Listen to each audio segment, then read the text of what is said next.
guys, jumpa lagi dengan Mimin Oyen GG.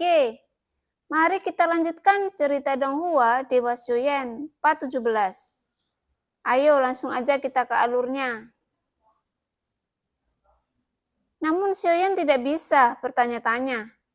Pertempuran macam apa yang telah terjadi di dunia nyata Xuan Yin yang menyebabkan pembangkit tenaga abadi ini bisa jatuh di sini dalam skala besar. Karena tidak masuk akal bahwa keabadian kaisar dapat dihapus oleh waktu, dan apalagi untuk Raja Iblis Tianhe yang telah melangkah keabadian dewa setengah langkah, dan waktu tidak akan menghapusnya. Dia pasti telah mengalami pertempuran yang sangat tragis, yang menyebabkan banyak makhluk abadi itu jatuh. Apa yang terjadi di dunia nyata Xuan Yin yang membuat perang seperti itu pecah, dan begitu banyak pembangkit tenaga listrik abadi yang jatuh? Xiuyan tidak bisa menahan diri untuk bertanya dengan rasa ingin tahu. Duar. Namun, tepat ketika Xiuyan bertanya dengan rasa ingin tahu, getaran yang belum pernah terjadi sebelumnya datang dari menara pembantaian lagi, dan dampaknya tampak lebih parah dari sebelumnya. Secara logis, seseorang harus terus pergi ke menara pembantaian untuk lulus persidangan dan mendapatkan warisan dari Raja Iblis Tianhe. Tapi sekarang, menara pembantaian akan segera dihancurkan, dan monster besar yang menabrak menara pembantaian pada saat ini adalah monster kecanduan Dewa Taisu yang dipanggil oleh orang Taisu sebelumnya. Ini mungkin juga menunjukkan bahwa sosok 830 dan 853 yang ditelan oleh Suikun yang kemungkinan besar masih hidup. Jika tidak, monster Taisu itu tidak akan begitu agresif. Pada saat ini, dia dengan gila menabrak menara pembantaian dengan kepalanya yang besar dan tubuh semi bajanya yang sangat keras, dan secara paksa melubangi menara pembantaian, dan dari beberapa lubang besar itu telah terbentuk. Tujuannya juga tampaknya sangat jelas, yaitu untuk menghancurkan menara pembantaian, untuk memaksa Xiuyan keluar menara pembantaian, dan kemudian menyelamatkan sosok 830 dan 853. Tubuh Dewa Taisu ini sangat besar. Meski begitu, akan butuh waktu untuk menghancurkan menara pembantaian Raja Iblis Tianhe. Jika itu murni mengandalkan dampaknya, tetapi akan ada waktu untuk Xiuyan saat ini. Setelah terus memukul lagi, monster dewa kekosongan Taisu tiba-tiba mandek, dan tubuh besar itu mulai berubah. Detak jantung dari tubuh yang terbuat struktur baja itu meledak dengan cahaya yang sangat menyilaukan, dan kemudian perlahan membuka mulutnya yang besar. Kemudian cahaya dengan cepat berkumpul di mulutnya yang besar, dan tampaknya ia berencana untuk secara langsung menghancurkan menara pembantaian dengan satu pukulan. Dan tampaknya ia tidak lagi peduli dengan kehidupan sosok 830 dan 853. Kemudian ada suara berdengung yang keluar. Namun segala sesuatu di sekitar bergetar panik di bawah energi yang kuat dan tak tertandingi ini. Dan gunung-gunung di bumi terangkat, seolah-olah mereka ditarik ke udara oleh isapan yang sangat kuat. Seluruh tempat di sekitarnya berubah menjadi medan magnet yang sangat besar. Dan orang-orang kuat yang masih hidup atau yang baru tiba di sini, mereka semua melarikan diri ke sini dengan kecepatan tercepat. Lagi pula, di bawah tubuh besar monster besar Taisu, semua manusia terlihat seperti setetes air di lautan. Mereka terlihat sangat kecil. Namun, tampaknya tidak ada kekuatan yang bisa mengguncang binatang seperti itu. Tetapi tidak dapat diguncang bukan berarti tidak dapat dihancurkan. Karena Xiaoyan telah mengalami kekuatan absolut dari Xunsang di alam perampokan. Dibandingkan dengan monster besar Taisu, binatang buas yang lebih besar darinya pun ia tidak dapat bertahan di tangan Xunsang dengan sekali pukulan. Sangat disayangkan bahwa Xiaoyan saat ini adalah setetes air di lautan di depan dewa ilusi ini.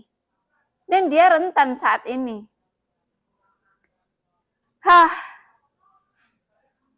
Cahaya di mulut monster besar Taisu mengembun sejenak. Dan kemudian berdenyut di ruang sekitarnya yang membuat bergetar.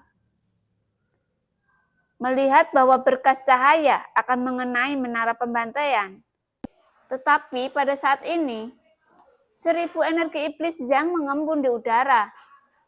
Dan energi iblis berubah menjadi hantu besar dengan tanduk di kepalanya yang segera bergegas keluar.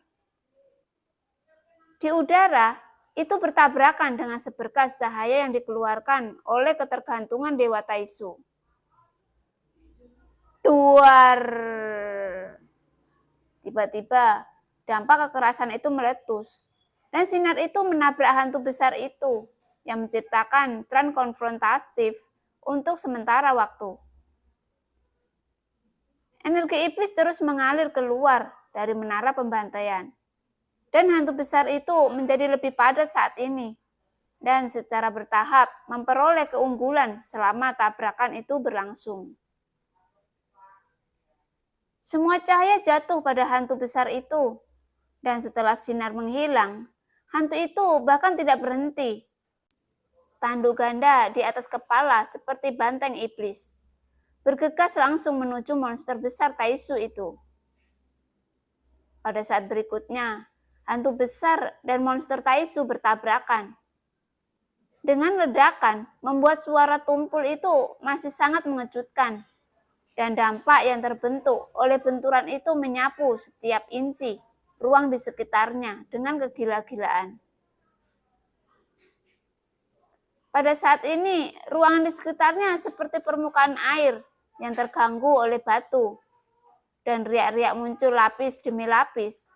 Dapat dilihat bahwa tabrakan kekuatan ini telah mengguncang ruang yang abadi dan liar ini. Saat suara itu bergema, saya melihat sosok besar monster besar Taisu tiba-tiba mandek di bawah pengaruh hantu besar. Dan benar-benar terguncang untuk sesaat. Tetapi yang terakhir tidak terluka, hanya mundur sedikit ke belakang. Dan hantu ini secara alami adalah tubuh nyata yang mulia iblis Tianhe. Tetapi ini sudah merupakan sedikit kekuatan yang ditinggalkan oleh yang mulia iblis Tianhe. Kepalanya yang besar dan sangat ilusi. Bagaimanapun, hantu tubuh asli yang diringkas oleh Raja Iblis Tianhe juga sangat berbeda dari bentuk tubuh monster besar Taisu. Meskipun kekuatan dan bentuk tubuh tidak bisa berbanding lurus, tetapi bentuk tubuh mutlak itu juga harus memiliki kekuatan yang baik dan pertahanan yang luar biasa. Dan kemungkinan binatang buas yang tampaknya telah diubah oleh Taisu ini juga memiliki struktur bajanya yang sangat luar biasa. Oleh karena itu, Raja Iblis Tianhe hanya dapat mengguncangnya kembali. Tentu saja, ini juga karena Raja Iblis Tianhe telah jatuh. Dengan berlalunya waktu, tidak banyak kekuatan yang dapat dipertahankannya saat ini. Dan secara alami, tidak ada bandingnya dengan itu selama dalam hidupnya. Untuk dapat mengguncangnya kembali sedikit, Raja Iblis Tianhe sudah melakukan yang terbaik saat ini. Dan apa yang dia lakukan hanyalah memberikan lebih banyak waktu untuk Xiaoyan saat ini. Mengapa Sisun tidak membangunkan ingatannya setelah reinkarnasinya? Jika bakat dan kelihayan Sisun digunakan, dia akan bisa menjadi sangat kuat dan kuat dengan kecepatan tercepat. Raja Iblis Tianhe memandang Xiaoyan dengan bingung dan bertanya saat ini. Apa mungkin karena dia tidak ingin meninggalkan kenangan tentang kehidupan masa lalunya? Atau mungkin karena dia punya terlalu banyak hutang? Tapi sekarang sepertinya aku tidak bisa menghindarinya, kata Xiaoyan sambil tersenyum kecut. Dia menutup mulutnya, tetapi malah mencibir. Karena permaisuri tahu bahwa Xiaoyan dipaksa olehnya di sepanjang jalan, jadi ngomong-ngomong, Xiaoyan memang bisa dianggap sebagai korban saat ini. Ketika Raja Iblis Tianhe mendengar kata-kata itu, dia juga tersenyum pahit. Karena itu Sisun, warisanku tidak bisa masuk ke mata Dharma Sisun sama sekali. Dan binatang buas di luar ini, dia tidak bisa menghentikannya dengan kekuatan yang tersisa sekarang. Tapi aku masih bisa mengantar Sisun keluar dari sini. Dan Dewa Iblis Tianhe tidak mengajukan pertanyaan lebih lanjut, tetapi menganggap Xiaoyan sebagai tuannya yang terhormat, dan bahkan menganggapnya sebagai atasannya. Senior Tianhe, di kehidupan sebelumnya, Anda dan saya memiliki hubungan guru dan murid. Tetapi ini tidak lagi terjadi. Sekarang saya benar-benar membutuhkan warisan para pendahulu. Dan saya berharap para pendahulu akan memberi saya warisan. Perang sebentar lagi akan datang dan aku membutuhkan kekuatan yang lebih kuat.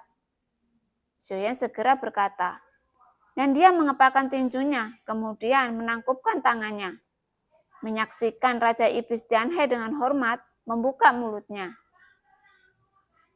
Raja Iblis Tianhe menatap Xiaoyan dengan ekspresi sedikit kental di wajahnya. Mengetahui bahwa tuannya pernah menjadi orang kuat yang perkasa, bagaimana dia bisa jatuh ke titik ini sekarang? Warisannya seharusnya tidak layak disebutkan di depan kehormatan Anda. Tuan, warisan saya benar-benar untuk Anda. Tianhe senior, namun Xiaoyan memotongnya dan berkata dengan keras. Hubungan dalam kehidupan saya sebelumnya telah berakhir, dan sekarang saya tidak lagi dihormati atau menjadi tuanmu. Tetapi saya hanya seorang junior yang ingin menjadi lebih kuat sekarang.